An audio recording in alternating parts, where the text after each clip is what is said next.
Hello. Hi. We're doing it again. We did it. We recently went to Charlotte, North Yes. Carolina, and we want to show you what we bought there. We bought some graphic novels. We bought some comic books. We bought some books. There's a poster involved. There's a lot of stuff. All sorts of things. And we want to show you everything. It's true. And I'm Kristan. I'm Reed. We're married. Yeah. We don't know how we feel about it, apparently. And we're going to show you things. Yeah. Let's do it. So I'm going to start with the poster. So I was recently commissioned by the Melvins, the godfathers of stoner doom rock metal, whatever you want to call them. I love the Melvins. I was super excited, but I got asked to design and print a gig poster. So I screen printed a gig poster, and it just happened that we were on our way to Charlotte, and the day before we needed to be in Charlotte was the day of the show. So we got to drop off the posters in person in Knoxville, Tennessee, and we got to meet them, which was super cool. So here is... Oh, no. Here is the poster. I already have it framed because I'm fancy. So I screen printed this and designed it. And then down there, if you see, when we got to meet them, they were kind enough to sign it for me, which was super lovely. And they were really nice. They were super kind, super weird, nerdy people, exactly how you would expect. Buzz Osborne and Dale Crover were lovely. We didn't get to meet Stephen McDonald. He was out and around, but the tour manager, I believe, is who got the poster signed for us there while we were talking with Buzz and Dale. So it was super awesome. I will have copies of this poster that were left over from both the convention and the concert of my artist proof run up on my website if you're interested in the Melvins or just like gig posters or just want to be sweet and support and buy things. So, yeah, it's neat. Cool. All right. Do we want to start with... we didn't mention in our last video, we talked about, we went to Heroes Con. We did end up going to the actual Heroes, what is it? Heroes Aren't Hard to Find. Aren't Hard to Find store. I'm not good at saying that. It's a long name. And it was an amazing store. They had like everything you could possibly want, a lot of like smaller press that like we like, and the art book section was very difficult for me to get out of. Reed sat on the floor. And yeah, I only do that in a select few stores. That's right. And it was one that I sat on the floor for an extended period of time. Like, I didn't even get up to move. I just slid across the floor. That's how dedicated I was. What's funny is you didn't get anything from that section. I didn't, because it was just too much. It was like, if I got one thing, it would have just tore the dam wide open, and I would have gotten all of them. I get it, but speaking of one thing, I only got one thing, so I'm going to start with it. Yeah. And I saw it from afar, and I just ran for it. This is, if you know anything about me, maybe you don't, but Giant Days is one of my all-time favorite series. I adore John Allison. I adore everything I've ever read from him, which is quite a lot at this point. But I still haven't read Scary Go Round, which was like a webcomic he did back in the day. And he did some like limited runs of putting them out back when, and this is the fourth book he put out. They're all like not in print anymore. And I'm sad because I want all of it, but I just saw one, so I was like, okay, I'll get it, and I'll take it, and I'll love it. And this was apparently signed this at SPX, like years and years ago. So, love that. That was 2009. That's so long ago. Yeah, and I mean, you can even tell, like, just his art in it and how much he's evolved. And I will read it. I will not just start with the fourth one, but I know you can still buy stuff digitally on, like, Gumroad, so I'll probably do it that way eventually, but... Now I'm on the hunt for all of these, so if anyone's watching and you know where I can find some other Scary Go Round in like physical form books, let me know because I want all of them. For sure.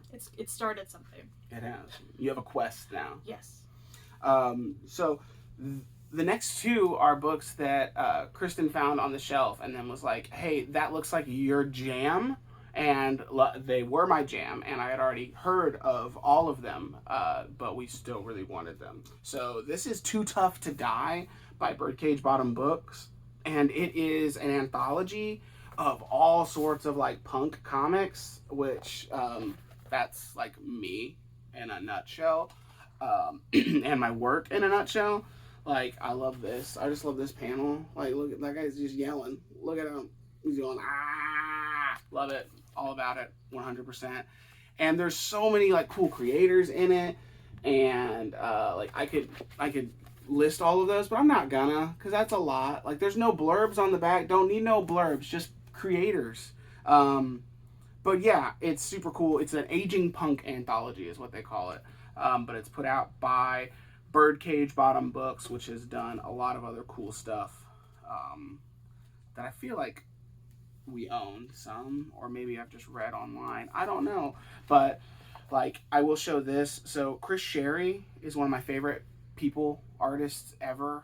He's done all the work for the bands All and the Descendants, and he's got a TED Talk, and he's lovely. But like, he did a page in here that's like him versus when he was like 21 versus now when he's 50. I think it's 16. Sorry, I can't read backwards. But it's super exciting, and I love his art, and it's just like, that was enough for me to be like, I'm in. Plus, she brought it over to me, and I was like, I guess I'm getting that. So we got it. If you've read it, let us know. I'd love to hear what you thought about it. Or if you're just an aging punk and you have more comic things that you want to suggest to either of us, please do, because I gotta read them all. Another one, speaking of aging punks, this is put out by Silver Sprocket, which I feel like is a publisher full of aging punks. And it's Nartoons by James the Stanton. Is that right? James the Stanton? Yeah. Okay, I'm making sure I didn't just add words in there for fun. And I follow them on Instagram, and I love the art. It's just so weird and wacky. Like, it's almost like Johnny Ryan, but less gross. Like Prison Pit guy, but like less disgusting. But it's got that kind of style to it a little bit, and I love that. I love the weirdness of it, and the colors are just insane. Like, this stuff looks like old, like weird neon black light Kirby art and just stuff like that. So I'm really excited to read this. And I remember the guy at checkout said to us, like, it's most like the last half of it is like mostly like their posters and like prints and stuff that they did, which is really cool. And there's a bunch of sketch stuff in the back also. So really excited to read this. I'll be sure to maybe do a video later about how it was. Yeah. Maybe. Good. I don't know. Should I? Yes. Should we do Yes. it? Okay. The last thing we got from there, and this is one that I've read this. I loved this book. I used to own the second volume of it, which I did not love as much because it was mostly anthology stuff in there. It was less of the of the main guy creating it. So Ed Luce is a fantastic cartoonist from San Francisco. Does a lot of stuff of like LGBTQ comics, and he created Lovable Oath, which is this very I'll just read it on the back. It says, "Meet Oaf, a cat-loving Morrissey fan, unrepentant romantic." And that's who he is. And he loves cats. There's so many cats on here, but he's just this big, like, pro wrestler dude. It's very gay, it's very metal, and it's very cats. And I love it so much, but there's probably not a lot of art I can show. Although I will show this one just because I love Oaf's shirt. It just says Morrissey's bitch. And I'm like, I want that shirt because I love it so much. And yeah, it's a blast. Or you got like cute little like cats licking buttholes in there. Love that. And so it's just like, it's kind of, it feels very much like my world and your world combined into a comic where it's like, there's cats. Now I have to read it, right? There's gay stuff, and then there's metal. Like, and Ed Luce has done a lot of like cool metal stuff. He did. I first heard from him in he did like some stuff for the Henry and Glenn anthology. Also, we met him once. The first convention I ever tabled at, he was there. Oh yeah. He was at Derby City. Yeah. He was very nice. He traded comics with me. He's the first cartoonist to ever trade comics with me, which was pretty cool because cool. I didn't expect that from him. And yeah, so this is great. I've read it, like I said. I'm going to read it again, and I'll probably, like, eventually we've talked about doing a video on, like, punk and metal comics, and I'm sure this will end up in there. We'll talk more in depth about it, but... Cool. Yeah. So that's all we got at the Heroes store. That's right. Then we went to a used bookstore that we love, Mm-hmm. and we found some comics there, so let's jump to those. Yeah, this is Meeting Comics, which is funny. This guy was actually at Heroes. We didn't know. Yeah, it's so funny. Like, we found out Bad. after there were people there that we never saw or we passed, and there were just people from the table we didn't realize. So yeah, everyone was there, and we didn't know. Yeah, and it's like this is meeting comics is kind of, as some people described it as like Dilbert, but not Dilbert. Like I think it says Ben Passmore, who's the guy who wrote Bottom Feeders, and Your Black Friend, said this ain't yo granddad's Dilbert. This comic contains multitudes. Okay. So there you go. And we probably would have, had we found this guy when we were there, we probably would have loved to meet him. But like I said, it was crazy. We were busy. I was tabling. We had a lot of things to do. And it was very difficult for us to remember and find all these people. But this looks really exciting, and we were super happy to find it after the fact. Yeah, and that's another one of those we noticed was signed. Did we? To someone, yes. Oh! It was for Hannah. Yeah, signed and sketched. Like a good sketch. Yeah. Hannah didn't care. Hannah did not like it. That's like my favorite thing in buying books that are signed already is I hope they're personalized just because I want to judge that person so hard. I mean, maybe Hannah needed some money. Look, it doesn't mean she didn't like it. That's true. It's true. She may have just needed some money. But I'm always just like, what happened to Hannah? Why did she not want to keep this book? We'll forever wonder about Hannah. It's true. So. I also got some other stuff, other comics. So this is Safari Honeymoon by Jesse Jacobs, and I know absolutely nothing about it. I don't think she knows anything about it. And that's the way I'm going to keep it because this art looks crazy. It looks weird. It's like all this cool like grid. The color palette is gorgeous because it's just like a few different shades of green. And like I have no idea what this is about, but that skull on that cover, it's a good cover. That's sick. Like the art looks cool. Any like weird like speaking more to the aging punk audience, if anyone ever listened to Dance Gavin Dance, this looks like all of the art from the Dance Gavin Dance album covers, which I love. And I think I remember that. Yeah. Like they all look like, or screamy though. They're very screamy. That's why they also put out versions of their records that were instrumental, that were all instrumental, and it just makes your head hurt because it's like too mathy. Okay, weird. But it's great. It's so good. Anyway, so that's neat. I'm excited to read this. No idea what it's about. If you know what it's about, don't tell me. And then lastly, you want to try to explain how to say any of that? Is that Jonk? Say what? Is that John K? I don't know. We don't know. It says, I don't know if it's Jonk or John K. We just saw this and I saw it and threw it in the cart, and then later Kristan looked at it and she was like, oh my god, that looks really cool. This is the dude who did Ren and Stimpy.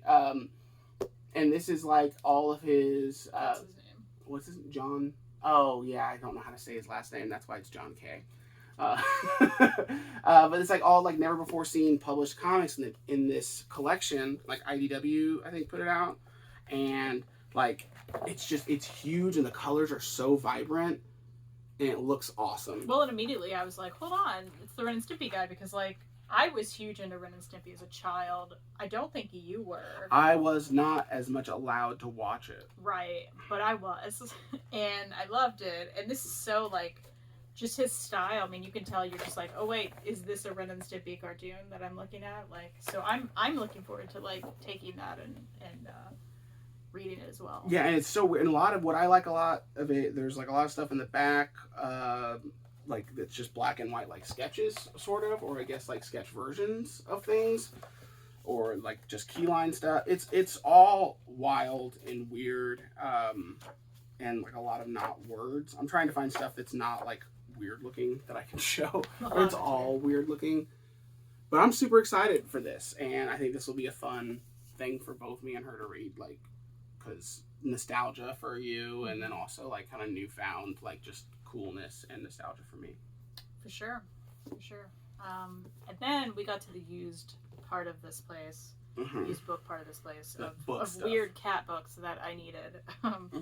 Because if you know anything about me, maybe you don't, I love cat books, I love cat things, I like cats. So what's great about this used bookstore is you can find stuff for like 25 cents that I'm like, I can't leave without this because it's so ridiculous. Like this one, which is Do Cats Think? Notes of a Cat Watcher. Okay, so one, the book looks ancient, okay? Two, do cats think, what this cat just like, are you thinking? I think this, that cat's dumb thinking. looking cat? I love it. I'm really gonna read this, and I'm very excited, because it looks absolutely ridiculous. This was 25 cents. I couldn't leave without it. So, another very cheap one. Cats in Their Garden. Aww. You guys, and it's just cats in their garden, and there's words. What do the words say other than look at this cat in the garden? I don't know. It's probably going to talk about how like Mr. Whiskers is impressed with the way his petunias are coming in. That's what I hope. Like, it's going to be absolutely ridiculous. I believe this is like it has to be 2002. It looks older than 2002.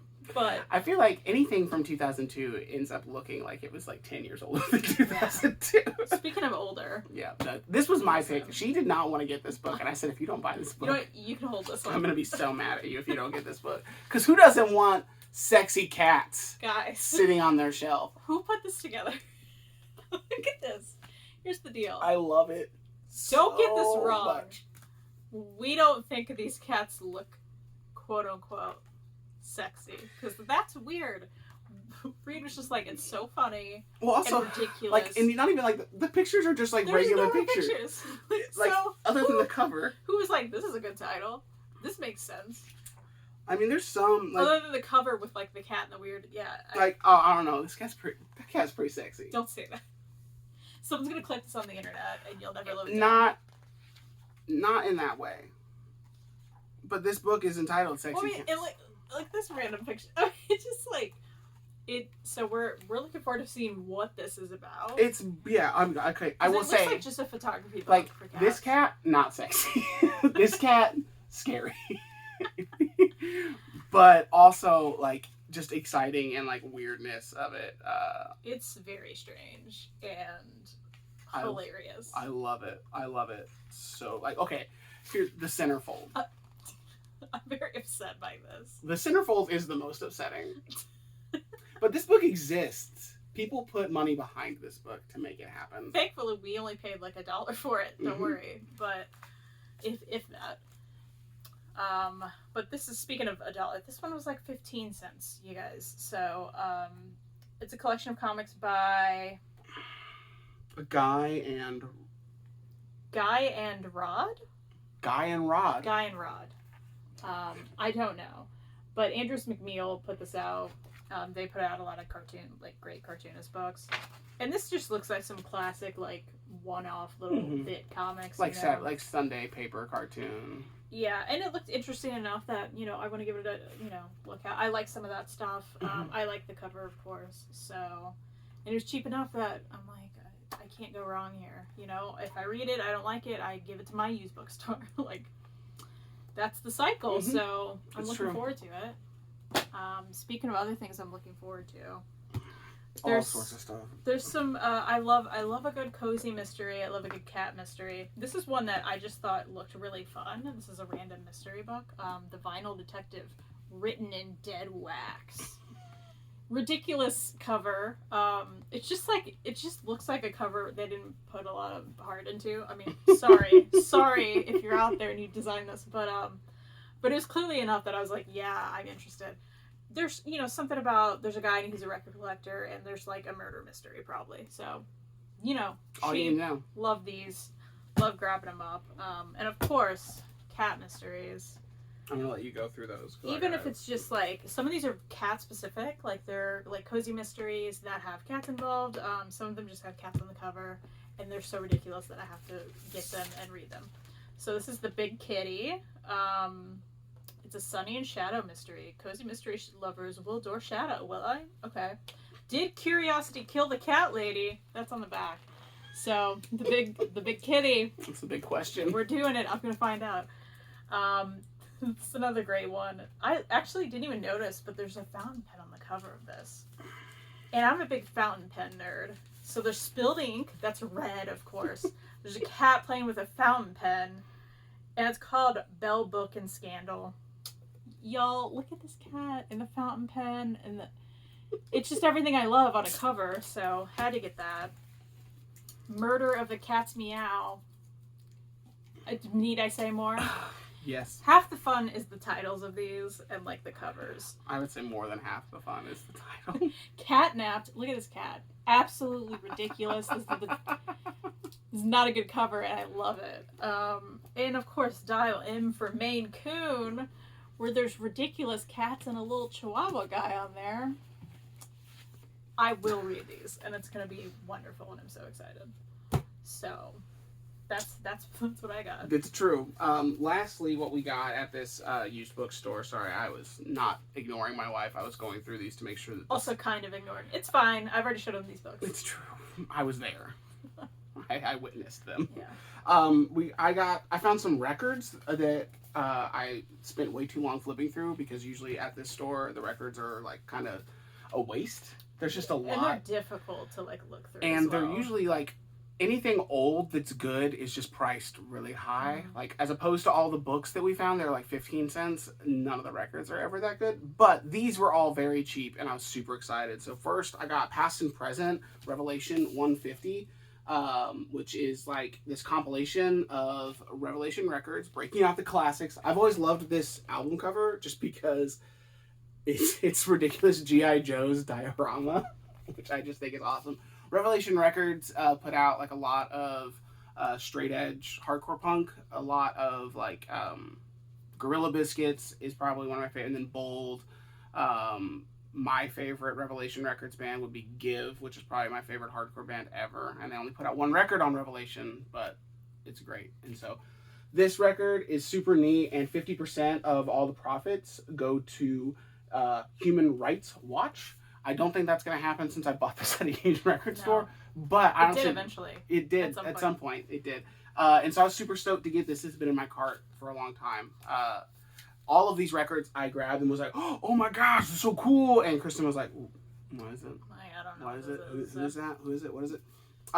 This is, honestly, I don't even know how to say any of this band's name. Do I? I don't know. Do you? Would you say, is it macabre or is it macabre? Would that be macabre or is it macabre? I don't know. I think macabre. I don't know. Corn of macabre. Corn on macabre. Yeah, it would have to be that. Because that's the fun. I just got it. Corn on macabre. This rules. Oh man, I'm so excited. Honestly, I knew nothing about this record. Absolutely nothing. Other than the fact that Daniel Danger, who's one of my favorite artists, drew the album cover. We have some Daniel Danger like poster prints and stuff, and his stuff is amazing. And I assume it's screamy music because he was in a screamy music band, which she won't like, but I will like. And if it's all puns for Corn on Macabre, I'm done. Like, I didn't even realize that. You just witnessed joy enter my life in this watching this video. Okay, but wait. So there is a track on this album called I Watched Friday the 13th at My Grandmother's House, and she wasn't into it, parentheses, but she let me watch it anyway. So that's ridiculous, and I like that. Also, track 12, Kentucky Fried Genetically Altered Bird Type Animal. Okay. I'm so much more excited about this record now. And then lastly, this is actually a record I've been looking for a long time, which is hilarious that we found it there because No Idea Records put this one out, and it's a split for RAF, which is an acronym that I won't say because if my mom watches this video, it'll get sad.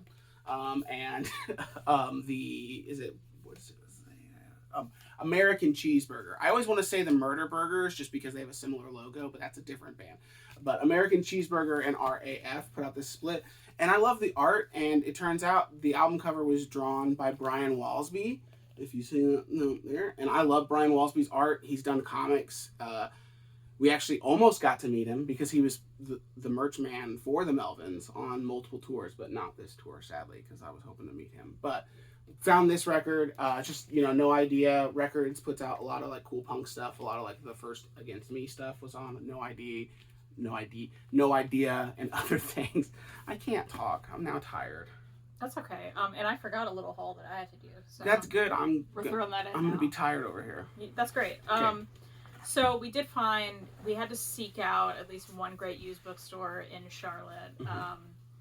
That I was like, we got to find the one with the cat. and we did. Like, there were pictures of cats on there. And this place, so if you're in Charlotte, it's called Book Buyers. There's a lovely cat there. I think her name was Dina. Dina. She's an employee. She's an employee. She needs a raise, one. She needs a promotion, two. She was lovely. She brought us down aisles. She showed us books that she critiqued what we were getting.